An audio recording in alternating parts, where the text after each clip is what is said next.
Olá a todos, tudo bem? Aqui quem vos fala é o professor Igor. Estamos com mais um vídeo para o nosso canal do YouTube. Desde já eu quero agradecer a vocês que sempre estão aqui contribuindo conosco, curtindo, compartilhando, se inscrever, as pessoas que são inscritas no nosso canal, tá bom? Desde já eu quero agradecer a todos vocês.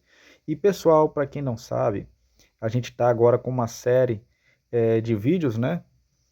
Falando sobre os pensamentos doutrinários, né? Os pontos de vista das instituições, onde eles erram, qual é o posicionamento histórico, crítico textual do texto, o que o texto quer dizer realmente, será se teologia tem a ver com história, ou ambos não se coincidem, então tudo isso a gente está analisando de uma forma bem racional, tá? E hoje a gente está fazendo esse podcast, esse vídeo, né? Vai ficar só essa imagem aí, vocês só vão ouvir a minha voz, mas o conteúdo é de relevância, é de uma boa relevância, ele é complacente, é importante que você saiba isso, tá bom? Muitas pessoas não sabem, tá? A origem, por exemplo, da farsa do falar em línguas como uma língua estranha e não como idiomas, né? Como em Atos dos Apóstolos, capítulo 2, nós vimos a evidência clara, óbvia e objetiva de que os discípulos falaram em idiomas, tá? No grego é glossa, tá? Falaram em glossa, falaram um idioma da terra. Deus, né, através do seu Espírito, o Ruach, o seu Espírito Santo, deu essa capacidade e esse dom para os discípulos pregarem ou falar das maravilhas de Deus em um outro idioma, né? E lá o texto descritivo vai falar línguas, por exemplo, da Capadócia, cretenses, partos, medos, enfim, pessoas que reuniam-se naquele dia em específico para fazer suas reuniões, suas orações. Então Deus os surpreendeu eles, tá? Isso é o que diz a narrativa bíblica da igreja primitiva, citado por Lucas, tá? Uma narrativa lucana, tá bom? Nós vamos hoje estudar sobre Charlie Fox, tá? Charles Fox, que fundou ali o movimento pentecostal, né? Então ele era um pregador, né, excêntrico, de caráter moral duvidoso, que estava apaixonado por ideias exóticas, fenômenos misteriosos uma teologia aberrante, conhecida ali como a doutrina da santidade, né? Muito provavelmente ele tinha essa doutrina em si, no seu ser. Então, assim como hoje em dia também tem, né, é, esses amantes, né, dos fenômenos misteriosos, de saber as questões misteriosas, aquela famosa doutrina da santidade absoluta, né? Assim também Charles Fox ele também tinha, né?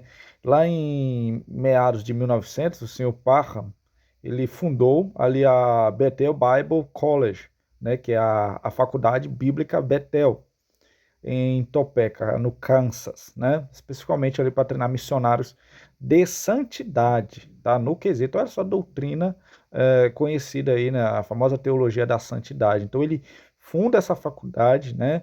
A Bethel Bible College, a faculdade bíblica Bethel, justamente para treinar esses missionários a respeito dessa doutrina da santidade, né? E o mesmo acreditava que seus alunos eles podiam superar o dom pentecostal de língua, né? Perdão, eles pudessem superar e, além de superar, eles pudessem recuperar o dom pentecostal de línguas, né, e ser capazes de levar o evangelho aí às nações, sem qualquer necessidade de aprender línguas ou algum idioma. Então, ele estava convencido ali de que esse dom de línguas, né, era o único verdadeiro sinal do batismo com o Espírito Santo, né? Tão tal que as igrejas tradicionais hoje têm essa mesma linha de pensamento, de onde que veio? Veio de Fox, tá? Veio, perdão, do senhor Parham, né? Ali que fundou essa instituição e que tinha todo esse credo, né? E ele acreditava que o sinal verdadeiro para alguém ser selado ou batizado com o Espírito Santo tinha que ter o dom de línguas, o que é totalmente contrário ali a 1 Coríntios 12, 7 e 11. Paulo, né, ele fala do amor, e depois ele fala, ó, busqueis o dom mais importante, que é o de profetizar, né? Profetizar ali que mais tarde seria a pregação do evangelho. Então ele tinha uma fascinação enorme ali, né, com a questão do falar em línguas, que tornou-se até uma obsessão.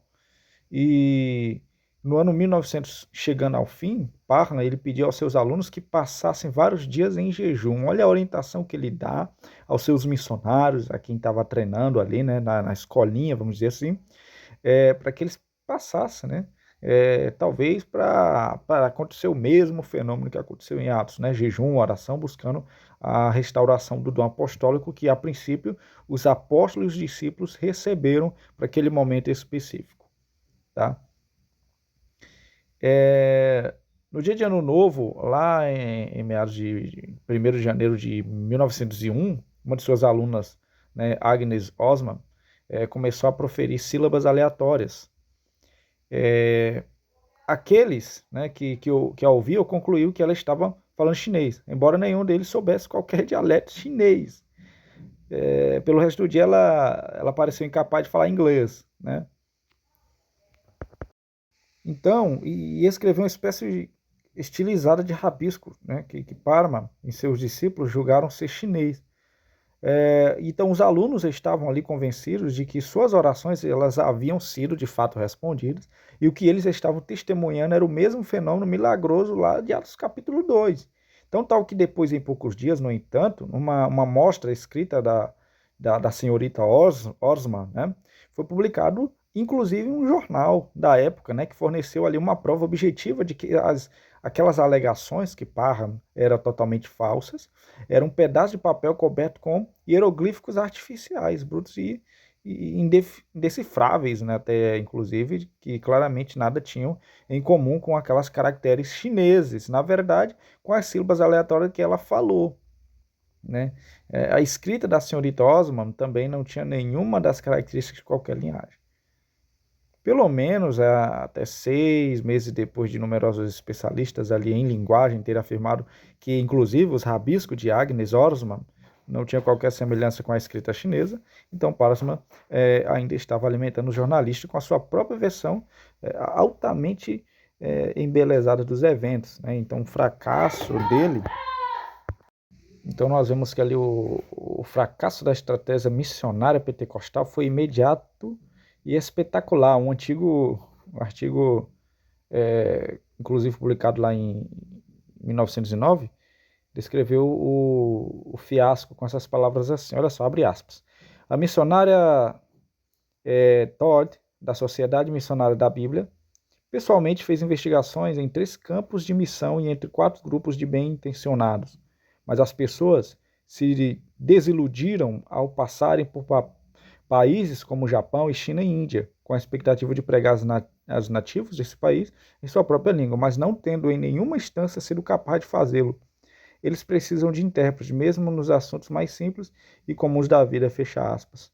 Então, desde o dia em que o anunciou, de que ele, né, anunciou todo esse anúncio ao mundo que Agnes Osman havia escrito em chinês, até o final de sua vida, Charles Parham, incansavelmente, ele procurou perpetuar a mitologia que ele tinha inventado, apesar da abundância das provas ao contrário e sem um pingo de evidência que apoiasse suas afirmações. Então ele continuou insistente de que o dom de línguas iria revolucionar o trabalho cristão no exterior e acelerar ali os esforços da igreja para cumprir a grande comissão de Cristo. Sem muitas delongas ainda sobre isso, vamos logo ao ponto. Essa doutrina pentecostal ela exige que seus seguidores suspendam o discernimento bíblico e abraçem uma variedade de dons espirituais que não tem base no ensino bíblico, né? Isso faz com que o movimento seja um terreno de caça, perfeito para fraudes, falsos mestres, charlatões. É o que acontece hoje em dia. Por exemplo, na verdade, a história do movimento pentecostal está repleta de ali uma porcentagem extraordinária alta de líderes e celebridades que tenham mostrado doutrinariamente corruptos e moralmente decadentes. Então, tanto esse fracasso aí, inclusive um dos primeiros discípulos de Parma foi William John Seymour, um pregador da santidade afro-americano que esteve sob a instrução dele em Houston, lá no Texas. Tanto tal que em 1906, Seymour ele foi convidado a conduzir uma série de reuniões na Califórnia. E quando pregava em edifícios em ruínas na Rua Azusa, na orla do centro de Los Angeles, ele começou a ensinar algumas das doutrinas distintivas que ouviu de Parma. Ele ensinou, por exemplo, que a única evidência bíblica do batismo do Espírito Santo é o dom de falar em línguas. Dentro de semanas, dezenas de pessoas na Rua Azusa ali foram manifestadas a glossolalia e a fama do movimento pentecostal se espalhou, gente. Então o pentecostalismo finalmente ganhou uma posição significativa e a partir da Rua Azusa, em última análise, se expandiu por toda a América. Né? Justamente por isso, primeiro Parma, né? Depois Seymour, depois o mundo. Então, essa é a origem, essa é a origem. Ou seja, ambos descartaram a possibilidade bíblica de que o dom seria um dom idiomático. Teve aquele fracasso, o fracasso de uma de suas alunas ter falado chinês, e foi totalmente um fracasso, né? A interpretação dele. E hoje, o que é que acontece hoje? É muita gente seguindo isso, muita gente, a maioria das igrejas, pensando que a evidência do batismo com o Espírito Santo é o falar em língua, justamente por esses camaradas aqui. E é aí que encontra-se o erro. Aí eu encerro esse vídeo perguntando qual posicionamento você fica, com o posicionamento de Seymour e do seu mestre, ou o pensamento bíblico dos apóstolos e segundo a narrativa lucana de Atos dos Apóstolos. Shalom a todos, espero ter ajudado vocês com esse vídeo, ter ajudado com essas informações. Em breve tem muito mais bomba vindo aí, tá bom? Shalom, sucesso para todos e tchau, tchau.